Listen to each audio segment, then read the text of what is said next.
আসসালামু আলাইকুম রহমতুল্লাহ। প্রিয় দর্শক শ্রোতা, বর্তমান সময়ে ইনক্লুসিভ শব্দটাতে শয়তান বাস করে। ইনক্লুসিভ সমাজ যেখানে গে, এলজিটিবি থাকতেই হবে। ইনক্লুসিভ ইলেকশন বা রাজনীতি যেখানে গণহত্যাকারী দলও থাকতে হবে। ইনক্লুসিভ না হলে পশ্চিমাদের কাছে নির্বাচন গ্রহণযোগ্য হবে না, জঙ্গিবাদের উত্থান ঘটবে।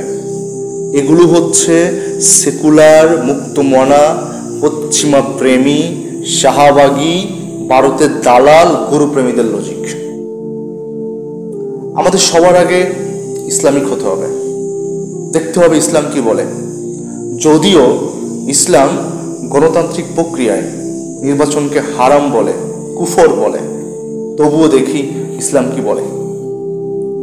আবু হুরায়রা রাদিয়াল্লাহু তাআলা আনহু থেকে বর্ণিত, তিনি বলেন, নবী সাল্লাল্লাহু আলাইহি ওয়াসাল্লাম ইরশাদ করেন, কাউকে হত্যা করা হলে তার পক্ষ থেকে তার ওয়ারিশরা দুটি অধিকার পাবে। তার মধ্য থেকে ভেবেচিন্তে তারা উত্তমটি গ্রহণ করবে। প্রথমত, হত্যাকারীকে ক্ষমা করে দিবে, অথবা দ্বিতীয় কাজটি হবে হত্যাকারীকে অবশ্যই হত্যা করতে হবে। হাদিসটি তিরমিজি শরীফ এসেছে 1405 নম্বরে।